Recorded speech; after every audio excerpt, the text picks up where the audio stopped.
कुरुक्षेत्र में कौरवों और पांडवों के बीच 18 दिन तक घमासान युद्ध चला था। एक ओर धर्म के लिए लड़ने वाले पांडव थे और दूसरी ओर छल कपट और धोखा देने में माहिर कौरव। उन्होंने छल से युद्ध जीतने के लिए एक रणनीति बनाई। उनकी योजना थी कि वो अर्जुन को युद्ध में उलझाकर चारों भाइयों से दूर चले जाएंगे और फिर युधिष्ठिर को बंदी बनाकर युद्ध जीत लेंगे। अब युद्ध वाले दिन कौरव सेना की एक टुकड़ी अर्जुन से युद्ध करते हुए उन्हें रणभूमि से दूर ले गई। वहीं गुरु द्रोणाचार्य ने युधिष्ठिर को बंदी बनाने के लिए चक्रव्यूह की रचना की, जबकि पांडवों में सिर्फ अर्जुन को पता था कि चक्रव्यूह को कैसे तोड़ना है। अर्जुन के दूर जाते ही गुरु द्रोणाचार्य ने पांडवों को ललकारते हुए कहा कि या तो युद्ध लड़ो या फिर हार मान लो। युद्ध के नियम के अनुसार युद्ध लड़ना जरूरी था। यदि युद्ध न करते तो भी हार ही जाते और युद्ध करते तो भी हार निश्चित थी। अब धर्मराज युधिष्ठिर को कुछ सूझ नहीं रहा था कि क्या करें और क्या ना करें। उसी समय धर्मराज युधिष्ठिर के सामने एक युवक खड़ा हुआ और कहा, काका श्री, मुझे चक्रव्यूह को तोड़ने और युद्ध करने का आशीर्वाद दीजिए। यह युवक कोई और नहीं बल्कि अर्जुन का पुत्र अभिमन्यु था। अभिमन्यु अभी मात्र 16 वर्ष का ही था, लेकिन सभी जानते थे कि वह युद्ध कौशल में अपने पिता के जैसा ही निपुण है।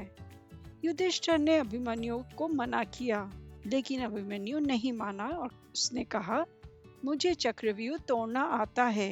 जब मैं अपनी माँ की गर्भ में था तो पिता ने माँ को चक्रव्यूह तोड़ने का तरीका बताया था। बस तभी मैंने इसे सीख लिया था।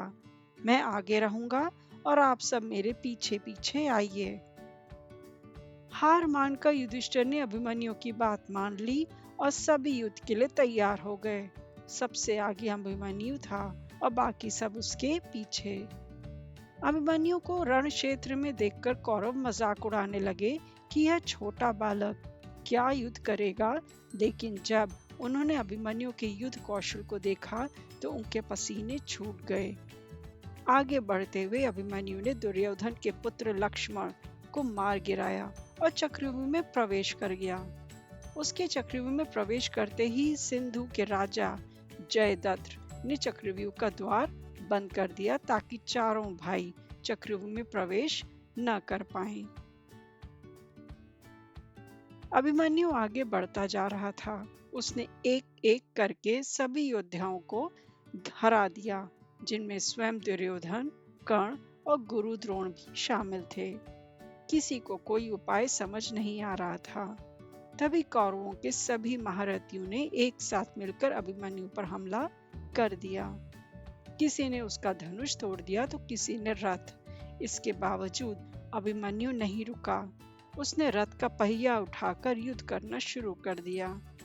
बड़े बड़े महारथियों के साथ वीर अभिमन्यु अकेला लड़ता रहा, लेकिन वह अकेला कब तक लड़ता। अंत में सभी ने मिलकर उसकी हत्या कर दी और अभिमन्यु वीर गति को प्राप्त हुआ। अभिमन्यु की मृत्यु के बाद अर्जुन ने प्रतिज्ञा ली कि वह अगले दिन युद्ध में जयद्रथ को वध कर देगा। आज शूरवीर अभिमन्यु का नाम कर्ण और अर्जुन से भी पहले सम्मान के साथ लिया जाता है।